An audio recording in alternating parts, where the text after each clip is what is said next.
Hi అండి అందరికీ. ఇక్కడ వచ్చేసి నేను టమాటా బీరకాయ కూర చేస్తున్నా. ఇక్కడ కడాయి పెట్టుకొని 2 స్పూన్లు ఆయిల్ వేసుకొని దానిలో ఆయిల్ వేడెక్కనిచ్చి అల్లం వెల్లుల్లి పేస్ట్ బాగా దంచుకొని అల్లం వెల్లుల్లి పేస్ట్ వేసేసుకొని అవి కొద్దిగా వేగిన తర్వాత నూనెలో ఫ్రై అవ్వగానే ఇక్కడ కోసి పెట్టుకున్న ఉల్లిపాయలు కూడా సన్నగా తరిగి పెట్టుకున్న ఉల్లిపాయలు కూడా వేసుకోవాలి.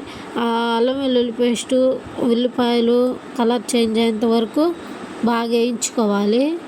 బాగా వేయించుకొని అవి కలర్ చేంజ్ అయిన దాకా వేయించుకోవాలి. వేయించుకున్న తర్వాత అలా కలుపుతూనే ఉండాలి. కలుపుకొని ఉల్లిపాయలన్నీ విడగొట్టాలి. స్పూన్తో గెంటితోటి విడగొడితే అన్నీ వేగిపోతాయి. బాగా అట్లా కలుపుకుంటూనే ఉండాలి. మొత్తం వేగిపోయి కలర్ చేంజ్ అయింది కదా. ఇక్కడ వచ్చేసి మనం సన్నగా తరుక్కున్న టమాటాలు స్లైస్లుగా తరుక్కున్న టమాటాలు వేసుకోవాలి. టమాటాలు వేసుకొని బాగా మగ్గనివ్వాలి. టమాటాలని కలుపుకోవాలి. ఈ చలికి నాకు ఫుల్గా జలుబు చేసింది. తర్వాత వచ్చేసి ఈ టమాటాలలో బాగా పరుచుకున్నాం కదా. ఆ పరుచుకున్న టమాటాలలో కొంచెం పసుపు కొంచెం ఉప్పు వేస్తే టమాటాలు బాగా పూర్తిగా మగ్గిపోతాయి. ఒక 5 నిమిషాలు కానీ మూత పెట్టి పక్కన పెట్టేసినంటే ఉప్పు పసుపు వేసి మంట మీడియం ఫ్లేమ్లో ఉంచేసి మనం మూత పెట్టేసినంటే 5 నిమిషాలు బాగా మగ్గిపోయి బాగా ఉడికిపోద్ది. టమాటా అనేది ఉడికిపోయి ఇలా వచ్చేసిద్ది. ఇలా వచ్చేసినప్పుడు మనం ఒకసారి కలుపుకోవాలి. ఒకసారి కలుపుకుంటూ అట్లా అంతా కలిసే విధంగా కలిపేసుకోవాలి. తర్వాత ముందుగా కోసి పెట్టుకున్న బీరకాయ టమాటా కూర అన్నాం కదా. నేను ముందుగానే కోసి పెట్టిన బీరకాయ ముక్కలు బీరకాయ ముక్కలు పోసేసుకున్నా. బీరకాయ ముక్కలు బాగా టమాటాలలో కలిసిపోయేటట్టు కలుపుకోవాలి.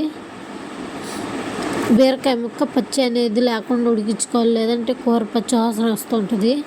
బీరకాయ చిన్నగానే ఉంటుంది. చిన్న ముక్కలు కోస్తాం కానీ అది చిన్నగానే కనిపించింది, కానీ పచ్చి వాసన కానుతుంటుంది. అందుకని చెప్పి బాగా మెత్తగా ఉడకనివ్వాలి. దీనిలో తగినంత కారం వేసుకోవాలి.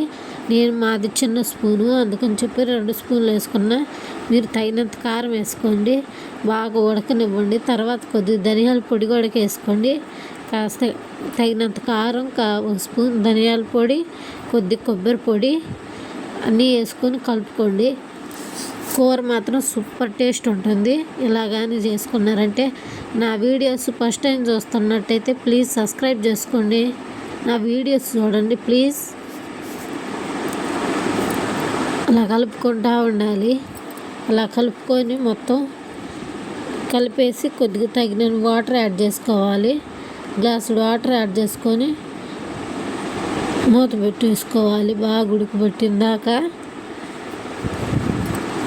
బాగా ఉడుకుతుండే మూత పెట్టి పక్కన ఉంచితే ఒక 5 నిమిషాలు ఉడుకుతూ ఉంటుంది.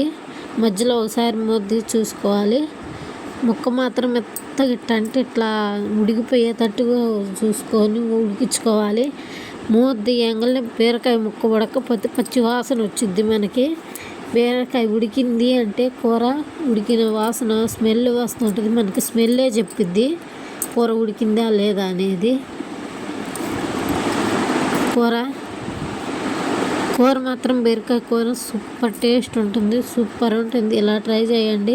ఇష్టం లేని వాళ్ళు అయినా కానీ ఇష్టంగా తింటారు. సూపర్గా ఉంటుంది.